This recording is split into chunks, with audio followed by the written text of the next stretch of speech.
वसीयत नहीं की तो जिन्होंने अडॉप्ट किया, अगर उन्होंने कोई वसीयत नहीं की फिर तो उसको कुछ नहीं मिलेगा। वसीयत की क्या हैसियत है? वसीयत की हैसियत है? हाँ बिल्कुल, कानूनी हैसियत भी है, शरई हैसियत भी है कि 1/3 की हद तक वसीयत की जा सकती है। 1/3 तक वसीयत की जा सकती है ना, बाकी आपका अपने बच्चों के लिए होता है। से नहीं हिस्सा मिल सकता। तो वो 1/3 के अंदर उसको बिल्कुल दिया जा सकता है। असल में बात वही होती है कि लोग वसीयत करते नहीं हैं, बच्चा अडॉप्ट कर लेते हैं, प्रोसीजर मालूम करते नहीं है।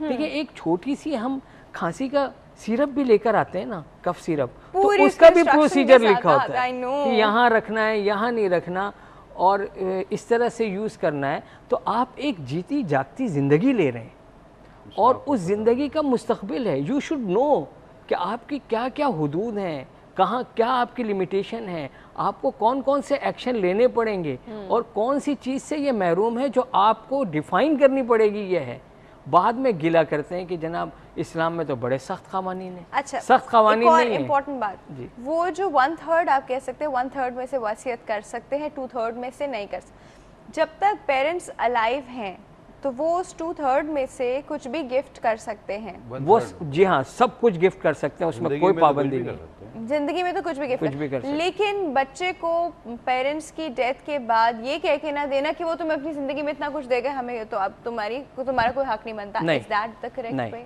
कुछ नहीं। जिंदगी में जो कुछ भी दिया, विरासत के वक्त उसका जो हिस्सा डिफाइन होगा उसको वो मिलेगा। ठीक है, चाहे जिंदगी में किसी को कुछ ना दिया हो, उसका भी हिस्सा मुतय्यन है, और किसी को सब बहुत कुछ दिया हो तब भी उसके हिस्से में कमी नहीं है। 2 भाई हैं, 2 बेटे हैं, एक को वालिद ने बहुत कुछ दिया जिंदगी में, एक को कुछ नहीं दिया, मरने के बाद दोनों का हिस्सा बराबर है। ठीक है, एक बेटी की शादी कर दी, एक की नहीं की, दोनों का हिस्सा बराबर ही रहेगा। सही। तो लेकिन एडॉप्टेड चाइल्ड का चूंकि हिस्सा डिफाइन नहीं है, इसलिए वो खुद इसको तय करके जाना होगा कि मेरे मरने के बाद। उन्होंने नहीं किया, एक्सीडेंटल डेथ उन्होंने सोचा भी नहीं इस वक्त ना। नहीं, जब अडॉप्ट कर रहे होते हैं उस वक्त एक प्रोसीजर एक हमारे पास है, उसके अंदर डिफाइन कर देना चाहिए। वो वसीयत होगी। जिस तरह हम कोई ऑफिस ज्वाइन करते हैं, उसमें नेक्स्ट टू किंग का खाना होता है कि जी आपके गैर मौजूदगी में अगर कुछ हो जाता है तो आपके ड्यूज कौन लेगा, तो वहाँ हम तय कर देते हैं। सही। अच्छा जी, एक कॉल है हमारे पास, अटेंड करते हैं। अस्सलाम वालेकुम। वालेकुम अस्सलाम, मैं अब्बास कराची से बात कर रहा हूँ। गुड हेल्दी मॉर्निंग अब्बास साहब, कैसे हैं आप? Good healthy morning to all of you और ऑल ऑफ योर टीम। मेरी जरा प्लीज बात करा दें, ये डॉक्टर अजमल साहब आए हैं। हाँ जी, बिल्कुल मौजूद हैं, बात कीजिए। Thank you. हेलो जी जी, डॉक्टर साहब, सलाम वालेकुम। वालेकुम अस्सलाम। एक मिनट अब्बास साहब, पहले टीवी सेट का वॉल्यूम बंद कर दीजिए, आपकी आवाज क्लियर नहीं आ रही है।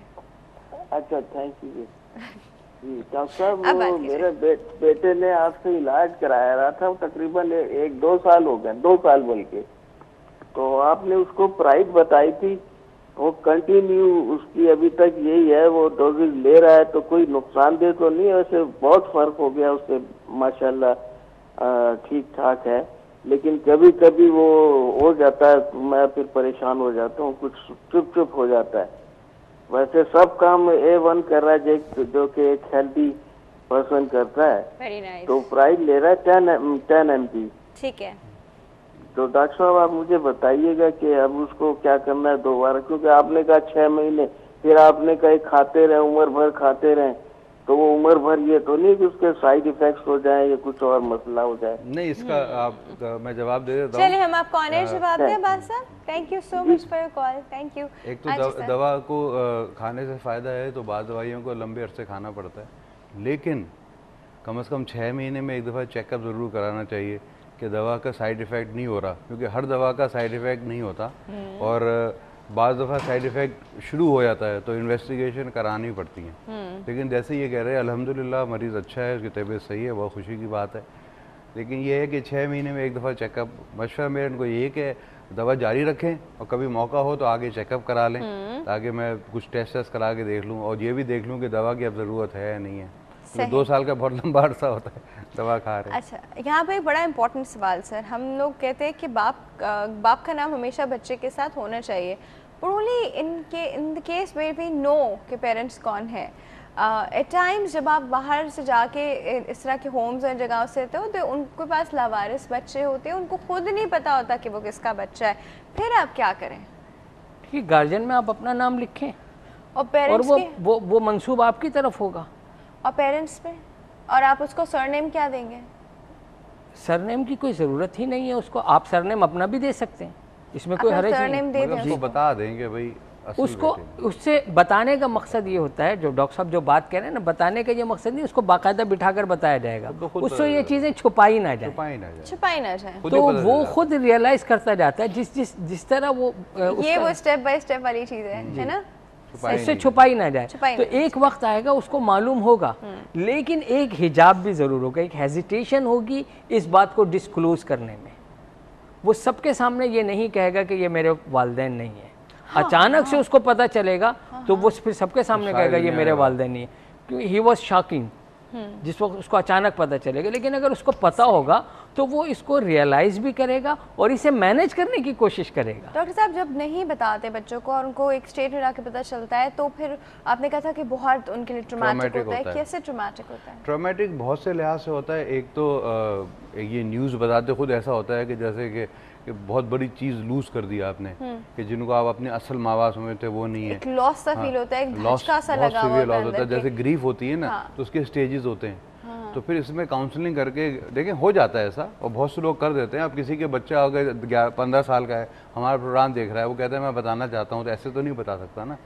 تو اس کے لیے گریف ہوتی ہے, اس کے لیے سائیکلوجیکل انٹرونشنز ہوتی ہیں. اپنے بزرگوں سے مشورہ کریں, اور دیندار لوگوں سے مشورہ کریں, اپنے مسجد کے امام سے بات کریں, سب سے بات کر کے ایک راستہ نکالیں جو, اور ہر انسان کے علاقے کو حل کرنے کا راستہ مختلف ہوتا ہے, دوسرے کے طریقے پہ نہیں چل سکتے.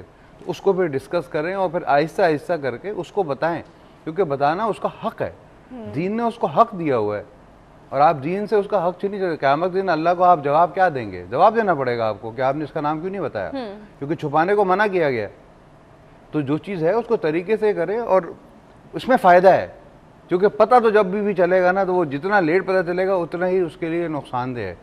اور اس کا پھر آپ کسی اچھے سائیکالوجسٹ پر چلے جائیں, آپ ان کو جا کے بتائیں کہ یہ مسئلہ ہے, تو آپ کو وہ طریقہ بتائے گا, پوری ہسٹری لے کر کے اس کو آپ کیسے اسٹیپ بائی اسٹیپ سمجھائیں, اور پھر اس کو اس سے اسٹیج سے گرائیں, وینٹیلیٹ کرائیں, تو وہ صحیح ہو جائے گا. یعنی دوسرے کو دیکھ کر اپنا طریقہ کار طے نہیں کیا. کل میں نے ایک چیز دیکھی, میرے لیے بہت ہی حیران کن واقعہ تھا. میں نے ایک ایسا نابینا دیکھا, ہی واز بلائنڈ, لیکن وہ کیا تھا, وہ آٹو مکینک تھا, اور بڑی گاڑیوں کا وہ انجن بنا رہا تھا. اب اس کا یہ مطلب نہیں کہ جو آج کس کو اگر کوئی بلائنڈ ہو تو وہ اس فیلڈ میں چلا جائے تو اس کو کامیابی مل جائے گی, اس کے لیے وہ ایک اچھی فیلڈ تھی. تو اس لحاظ سے ہر آدمی دوسرے کو دیکھ کر نہیں, اپنے حالات دیکھ کر اپنے لیے راستہ اور طریقہ کار طے کرے, لوگوں سے مشورہ کر کے. ٹھیک ہے جی, آج ہم نے اڈاپشن پہ بات کرنے کی کوشش کی, اور جتنی میکسیمم بات ابھی ہم کر سکتے ہیں, آئی ایم شیور اس کے اور بھی بہت سارے ایسپیکٹ ہیں, لیکن جتنی اس مختصر سے وقت میں ہم بات کر سکے وہ ہم نے کوشش کی. ایک کوشش تھی آپ کی طرف اڈاپشن کا پوائنٹ آف ویو ایکسپلین کرنے کی. ڈاکٹر صاحب بہت بہت شکریہ آپ کے آنے کا, سب بہت بہت شکریہ آپ کے آنے کا. اور ویورز یہاں وقت ہو گیا ایک چھوٹے سے بریک کا. بریک کے بعد ہمارے پاس ہوگا بیسٹ 5 کا سیگمنٹ. Stay tuned.